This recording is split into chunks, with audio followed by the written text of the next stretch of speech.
മുഖ്യമന്ത്രി പോകുന്നതിന് മുമ്പ് വേശ്യാലയങ്ങൾ ഇവിടെ തുടങ്ങുക. കുടിമുട്ടിയ കേരളദേശത്തെ കുടിയന്മാരുടെ ആ ശാപവും വി.ഡി. സതീശന്റെ കൂടെ നിന്നുള്ള കുതികാലിവെട്ടും ആണ് 2016 ഉമ്മൻചാണ്ടി സർക്കാരിൻ്റെ തുടർഭരണം നഷ്ടപ്പെടുത്തിയത് എന്ന് നമുക്ക് അറിവുള്ള കാര്യമാണല്ലോ. ബാറുകൾ പൂട്ടി കുടിമുട്ടിയ കുടിയന്മാരുടെ ശാപം നിന്ന് ഫലിക്കുന്നതാണ് എന്നാണ് പൂർവികന്മാർ പറയുന്നത്. അത് സത്യമാണത്രേ. അതുകൊണ്ടായിരിക്കാം തന്നെ ഭരണത്തിലേറാൻ കടാക്ഷിച്ച കുടിയന്മാരോട് പിണറായി വിജയന് ഒരു പ്രത്യേക നന്ദിയുണ്ട്, കടപ്പാടുണ്ട്, മുടിഞ്ഞ കരുതലുമുണ്ട്. ഉമ്മൻചാണ്ടിയെ പെടുത്തുന്നതിന് മുമ്പ്, അതായത് 2016 മാർച്ച് 31 വരെ കേരളത്തിൽ വെറും 29 ബാറുകൾ മാത്രമാണ് കുടിയന്മാർക്ക് തൊണ്ട നനയ്ക്കുവാൻ ആകെ ഉണ്ടായിരുന്നത്.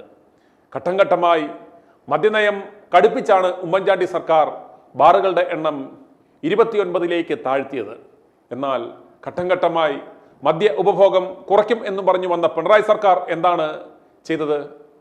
കഴിഞ്ഞ 10 വർഷം കൊണ്ട് 29 ബാർ എന്നത് ഏതാണ്ട് 1000-ന് മുകളിൽ എത്തിച്ചു. ഇതിനു പുറമെ കുടി ചാർമാതിക്കട്ടെ എന്നും കരുതി 289 ബെവ്കോ ഔട്ട്ലെറ്റുകളും ഇവിടെ അങ്ങ് തുടങ്ങി. കഴിഞ്ഞ ദിവസം വിവരാവകാശ നിയമപ്രകാരം കണക്കുകൾ ചോദിച്ചപ്പോൾ എക്സൈസ് കമ്മീഷണറുടെ ഓഫീസിൽ നിന്ന് ലഭിച്ച മറുപടി ബാറുകളുടെയും ബെവ്കോ ഔട്ട്ലെറ്റുകളുടെയും കണക്ക് സൂക്ഷിച്ചിട്ടില്ല എന്നായിരുന്നു. മാസപ്പടി കണക്കാണെങ്കിൽ പിന്നെയും നോക്കാമെന്ന്. ഇപ്പോൾ ഇതാ ഇറങ്ങിപ്പോകുന്നതിന് മുമ്പായി പിണറായി സർക്കാർ ചെയ്ത ഒരു നന്മ പ്രവൃത്തി കാണുക. സംസ്ഥാനത്ത് ബാറുകളുടെ പ്രവർത്തന സമയം കൂട്ടി. ഇനി ബാറുകൾക്ക് രാവിലെ 10 മണി മുതൽ രാത്രി 12 മണി വരെ തുറന്ന് പ്രവർത്തിക്കാം. നിലവിൽ രാവിലെ 11 മണി മുതൽ രാത്രി 11 വരെയാണ് പ്രവർത്തന സമയം. പ്രത്യേകമായി പണമടച്ചാൽ പഞ്ചനക്ഷത്ര ഹോട്ടലുകൾക്ക് പൂർണ്ണ സമയം പ്രവർത്തിക്കാം. വെറും 5 ലക്ഷം രൂപയാണ് പഞ്ചനക്ഷത്ര ഹോട്ടലുകൾ ഇതിനായി സർക്കാരിന് അടയ്ക്കേണ്ടുന്നത്. ഇത് സംബന്ധിച്ച വിജ്ഞാപനം സർക്കാർ കഴിഞ്ഞ ദിവസം പുറത്തിറക്കി. അതുപോലെ സർക്കാർ ഉദ്യോഗസ്ഥരുടെ പ്രവൃത്തി ദിനം 6-ൽ നിന്നും 5ആയി കുറയ്ക്കാനും പോവുകയാണ്. 5 ദിവസം ഫയൽ നോക്കി തളർന്നവർ 2 ദിവസം വീട്ടിലിരുന്നോ ബാറിൽ പോയോ സർക്കാരിനെ സേവിക്കട്ടെ എന്ന് കരുതിയാണ് കേട്ടോ. ഇലക്ഷൻ പിരിവ് ലക്ഷ്യമാക്കി വളരെ തിടുക്കപ്പെട്ടാണ് ഇതിനായുള്ള ഫയൽ നീക്കിയത് എന്ന് വ്യക്തം. ഇടിമിന്നലിൻ്റെ സ്പീഡിൽ എന്ന് വേണമെങ്കിൽ പറയാം. ഫെബ്രുവരി 13-ന് ഉദ്യോഗസ്ഥ തലത്തിൽ എത്തിയ ഫയൽ 17-ാം തീയതി തന്നെ ഉത്തരവായി. മറ്റെന്തെങ്കിലും ഒരു വിഷയത്തിൽ ഇത്ര വേഗത്തിൽ ഒരു ജിയോ ഇറങ്ങിയിട്ടുണ്ടോ? വിനോദസഞ്ചാര മേഖലയുടെ വളർച്ചയെ മുന്നിൽ കണ്ടാണത്രേ ഈ പണി കാണിച്ചത്. ടൂറിസം മേഖലയിലുള്ള ബാർ ഹോട്ടലുകൾ എന്ന് പറയുന്നത് പ്രധാനമായും ഒരു 75-ൽ താഴെ വരൂ. ബാക്കിയെല്ലാം സാധാരണ നിപ്പനടി കുടിയന്മാരെ ലക്ഷ്യം വെച്ചുള്ള ബാറുകളാണ്. സ്വിഗ്ഗി പോലെ കുടിയന്മാരെ ഇനി പാക്ക് ചെയ്ത് വീട്ടിലെത്തിക്കുവാനുള്ള ഒരു പദ്ധതി ചങ്ങായി എന്ന പേരിൽ തുടങ്ങിയാൽ കൊള്ളാം. ഇനി സംഭവിക്കുവാൻ പോകുന്നത്, അടിച്ച് ലക്കുകെട്ടാണെങ്കിലും വീട്ടിലെത്തിയിരുന്ന കുടിയന്മാർ ഇനി റോഡിലോ ഓടയിലോ കിടക്കും. പോലീസ് ഡിപ്പാർട്ട്മെൻറ്റിനും കാര്യമായ പണിയുണ്ടാവും. അതുപോലെ മദ്യപിച്ചുള്ള അപകടങ്ങൾ കൂടി ആക്സിഡന്റ് ആൻഡ് ട്രോമ കെയർ സെൻ്ററുകളുള്ള ആശുപത്രികൾക്കും ഇനി ചാകരയായിരിക്കും. കഴിഞ്ഞ 10 കൊല്ലം പരിശോധിച്ചാൽ പിണറായി സർക്കാരിൻ്റെ മുഖ്യ വരുമാനം, അതായത് റവന്യൂവിൻ്റെ 25% മദ്യക്കച്ചവടത്തിൽ നിന്നാണ്. അതുപോലെ ലോട്ടറി കച്ചവടവും കൂടി ചേർത്താൽ സംസ്ഥാന വരുമാനത്തിൻ്റെ 36% മദ്യ ലോട്ടറി കച്ചവടത്തിൽ നിന്നാണ്. ഇവിടെ മറ്റേതെങ്കിലും ഒരു മേഖലയ്ക്ക് വളർച്ചയുണ്ടായിട്ടുണ്ടോ? ടൂറിസം എന്നിവർ പറയുന്നു. ഇവിടുത്തെ ടൂറിസം കേന്ദ്രങ്ങളുടെ അവസ്ഥ നിങ്ങളൊന്ന് പോയി നോക്കുക.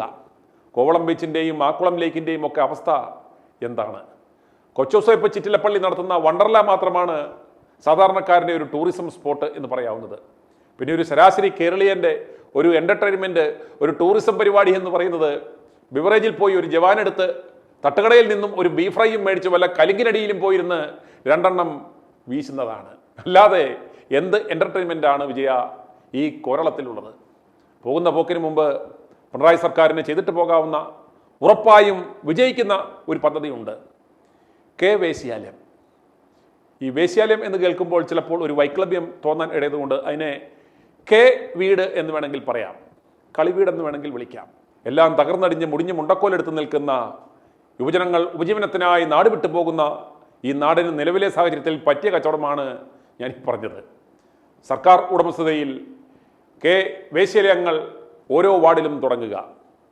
ബെവ്കോയിൽ ചെയ്യുന്ന ആ പണി, ടാക്സ് നന്നായി ഈടാക്കുക.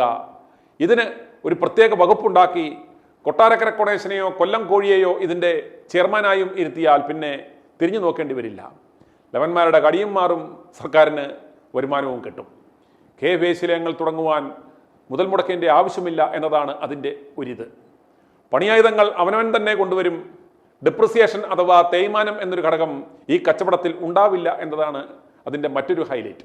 ഓരോരുത്തരുടെയും പ്രവർത്തന മികവ് കൊണ്ടും അർപ്പണ മനോഭാവം കൊണ്ടും അവരവർക്ക് എത്ര വേണമെങ്കിലും പ്രതിദിനം ഉണ്ടാക്കാം എന്നൊരു സംഗതി കൂടി ഇതിനിടയ്ക്ക് ചുരുണ്ടുകൂടി കിടപ്പുണ്ട്.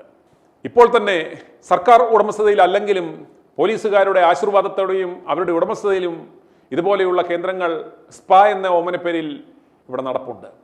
സെക്രട്ടേറിയറ്റിൻ്റെ മുൻവശത്തുള്ള ഇതേപോലൊരു കേന്ദ്രം കോർപ്പറേഷൻ ഇടപെട്ട് കഴിഞ്ഞ ദിവസം പൂട്ടിച്ചിരുന്നു. തിരുവനന്തപുരം നഗരത്തിൽ മാത്രം 40-ൽ പരം ഇത്തരം കേന്ദ്രങ്ങൾ നന്നായി പ്രവർത്തിക്കുന്നു എന്ന് പറയുമ്പോൾ ഇതിൻ്റെ ആ മുടിഞ്ഞ സാധ്യതകൾ വിജയൻ കാണാതെ പോകരുത്. സർക്കാർ ഉടമസ്ഥതയിൽ ലോട്ടറി കച്ചവടവും കുലുക്കിക്കുത്തും നടത്താമെങ്കിൽ, അതിനൊരു വകുപ്പുണ്ടാക്കാമെങ്കിൽ, സർക്കാർ ഉടമസ്ഥതയിൽ മുക്കിന് ബിവറേജുകൾ ഉണ്ടാക്കി അതിന് പ്രത്യേക വകുപ്പുണ്ടാക്കാമെങ്കിൽ എന്തുകൊണ്ട് സർക്കാരിന് വേശിലയങ്ങൾ ഉണ്ടാക്കിക്കൂടാ? അതിൻ്റെ പേരിൽ ഒരു വകുപ്പും ഉണ്ടാക്കിക്കൂടാ? ഇനി ഇവിടെ അതിൻ്റെ ഒരു കുറവ് കൂടി മാത്രമേ ഉള്ളൂ. ബാക്കി എല്ലാം ആയി. അത് പിണറായി വിജയനായിട്ട് തന്നെ തുടങ്ങി വെച്ചിട്ട് പോയാൽ ഓരോ തവണയും ഈ പ്രവൃത്തിയിൽ ഏർപ്പെടുമ്പോൾ ആളുകൾ ആസ്വദിക്കുന്നതിനോടൊപ്പം അതിന് കാരണഭൂതനെ കൂടി അവർ ഓർക്കും.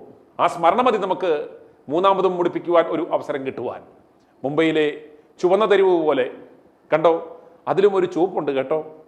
കൊൽക്കത്തയിലെ സോനാഗച്ചി പോലെ, പൂനെയിലെ ബുദ്വാർപേട്ട് പോലെ നമുക്കും വേണ്ടേ വിഷമറക്കുവാൻ ഒരു ചെറുവീട്.